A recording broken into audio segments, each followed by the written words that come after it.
Hey everybody, John Scheuermann here with Redline Consulting, bringing you guys another episode of Build Breakdown with Driven Arms Co.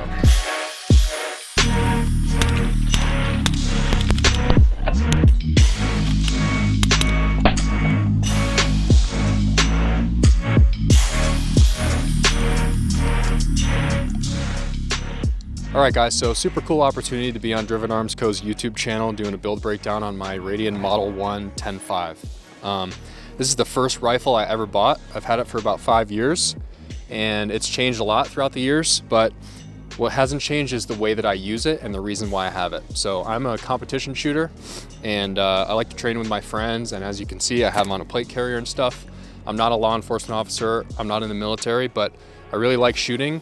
I really enjoy the skill of getting better at manipulations and things like that. So that's my application, and we'll get into the meat and potatoes. All right guys, so I'm gonna start out at the front here. The suppressor I like to run is my Griffin Armament M4 SD2. The reason I like this can is because one, I like the way it looks, and two, the cost. It's not as expensive as some of the other cans out there. Three, it has a really good reputation for being durable and suppressing the sound and flash signature of a 10.5 really, really well. And number four is it attaches on an A2 flash hider. So all my AR-15s have A2 compatible flash hiders, whether it's an actual A2 or an A2 compatible muzzle device. And it takes like 2 seconds for me to just use my 3 fingers and pop this thing off. It comes off just like that, no problem. It's impossible for this can, based on the way it's designed, to carbon lock. So it's really nice for me to be able to travel with this gun, take the can off, break the gun down, so I don't have to worry about it getting locked on and not being able to get it off unless I unlock the collar and then shoot it off. Next to my can is gonna be my weapon light. So as some of you may not know, I actually work at Modlite, and I take it very seriously that I know how to use them and I'm a practitioner of the products. I shoot a lot of white light competitions, and that basically right there dictates how and why I have my weapon light set up the way I do. So I use the Modlite OKW head. It has as much throw as possible in this form factor. And on the light head, I actually have this Villain Weapon Systems diffuser. It's kind of something that I'm trying out right now to basically allow myself to have a very diffused flood style pattern out of my OKW head when I'm shooting a target that's up close. Because when I shoot matches, sometimes there's steel targets out at 150, which I can easily see with the OKW, but my dot might be too bright in order for me to see the target down range, versus if I have a diffuser, I can turn the brightness of my dot down and engage targets both at close distances and far away distances using the diffuser, so that I don't have to, on the fly, worry about the brightness of my dot creating a red sun and making the target downrange invisible. So the light body I like to run is the Hog body, which takes a 21700 battery. The battery life on the 21700 is incredible. We run night shoots almost every month here in Ohio and out in Pennsylvania, and I really depend on my light not dying and having to switch batteries and stuff like that. So I love the form factor, number one, and number two, I love the battery life on the 21700. I have this light mounted on the Reform Arms Elm. So the Elm stands for Extended Light Mount, I believe. So it actually kicks my light as far forward as I think any light mount on the market, and allows me to get my light parallel or even a little bit further forward than the end of my suppressor, so that I have zero suppressor shadow. This is a huge priority for me because I have a light that is putting a lot down range, and I'd rather not take away anything from that light that I am depending on when I'm shooting white light matches. So on the rear of the white body, I have the gas cap from Unity combined with a mod button light link. So the gas cap is basically the future of tail cap technology for weapon lights. It uses a Type-C connection, which is what we all use to charge our phones and laptops. It's extremely consistent, extremely durable. The Type-C cable locks into the cap. The cap also features a full-size button on the rear for constant activation. So when I'm going up into a barricade, I can turn the light on and then have my hand wherever it needs to be in order to support the rifle on the barricade. So where if I'm putting the gun through a port, I might not be able to get my left-hand thumb, support hand thumb through to get the mod button light. All right guys, just to finish out the weapon light part of this build breakdown, sorry, I know I'm kind of a nerd for this stuff. This is the Driven Arms Co. Angler. It allows you to mount the mod button light at a very ergonomic angle while also featuring like internal cable pass-through options. So if you had 2 buttons or a laser, or you want to have a long cable but you don't need all of it, you can actually route the cable through the angler in different ways, which helps keep things nice and tight to the gun. All right, so next here, guys, is going to be the Driven Arms Co. long stop and the SLR finger stop.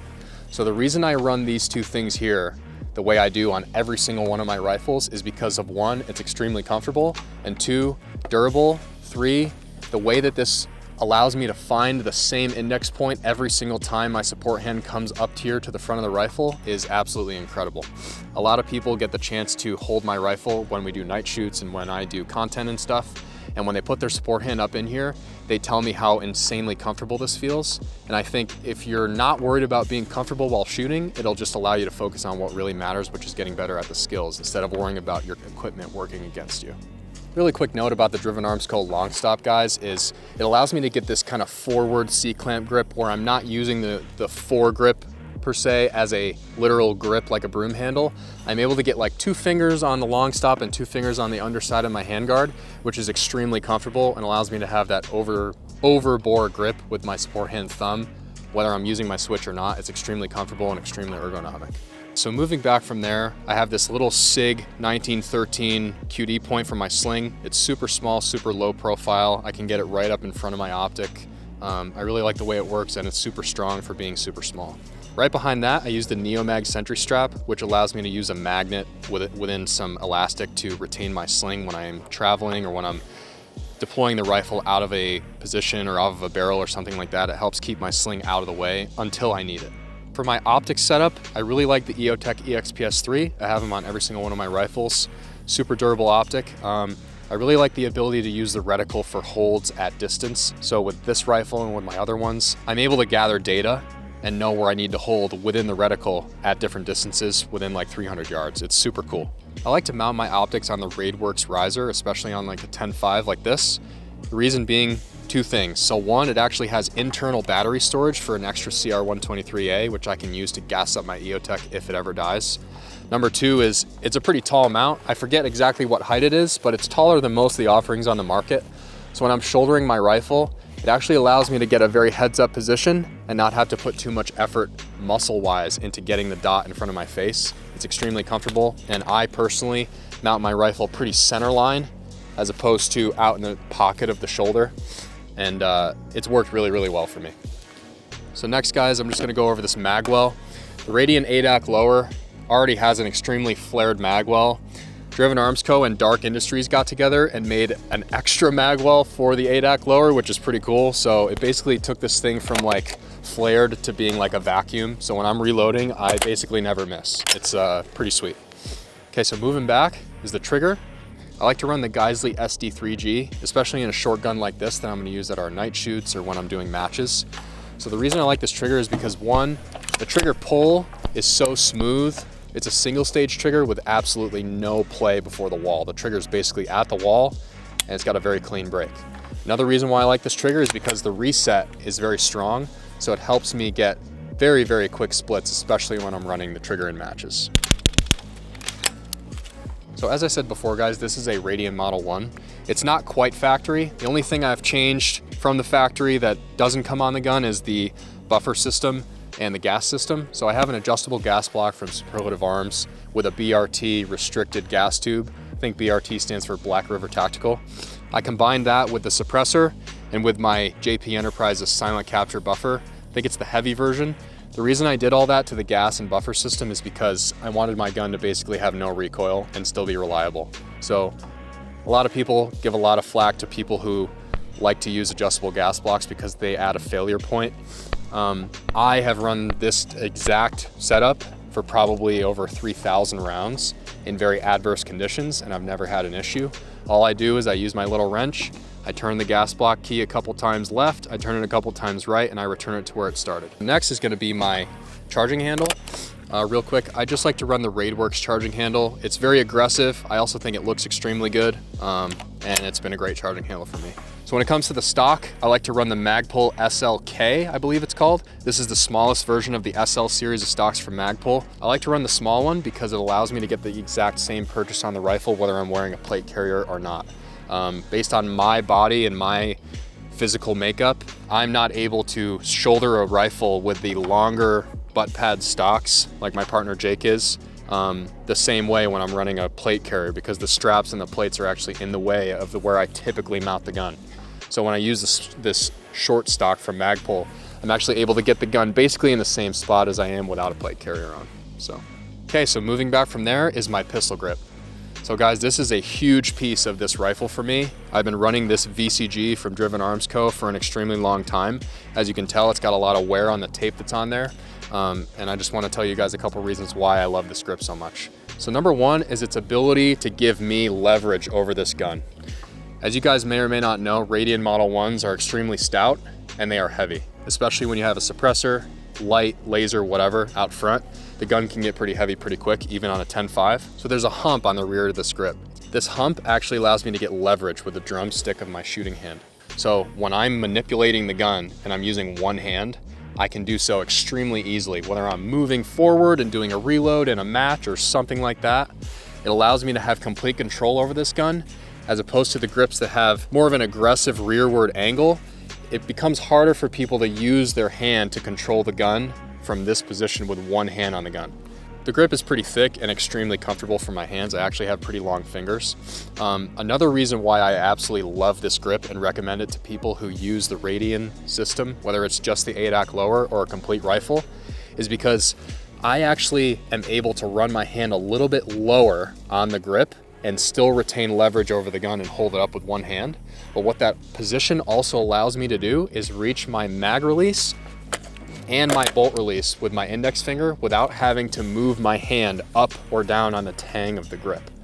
I'm a huge believer in having ambidextrous controls. A lot of people don't like them because they add, again, like a potential failure point. I've never had this gun fail because of its ambidextrous controls, and I'm a huge believer in the functionality of being able to release my mag and lock the bolt back with the ADAC lower. It's an absolutely incredible feature, and I think it's cool that Radian actually went ahead and innovated that system. So again, I really love this grip. It allows me to get great functionality out of this lower, and it's super comfortable. Last quick thing, guys, is gonna be the sling. This is the GBRS second best sling, I think it's called. I really like the way it looks. Number one, the color is moss gray. They actually don't offer this anymore, and I love that color. Number two is I like the material on here. It's very nice on my neck, especially in the summer when I'm using a t-shirt. Super nice sling, it's worked great. So all in all, guys, this is just my take on a 10.5. I use this gun for very specific things, and those are the reasons why I have it set up the way I do. Guys, I really appreciate you watching, giving me the chance to go over this gun. I absolutely love it. It's the first rifle I ever bought about 5 years ago, and to be honest, I think it's actually reached its final form. Again, this is just my way. It's not the way. Maybe if you guys have been able to take something away and try something new based on the way I build my gun, that's awesome. It's basically built for my purpose, which is training, doing a lot of white light shooting, matches, stuff like that, and it's worked absolutely phenomenally. So again, thank you for watching, and we'll see you guys in the next episode.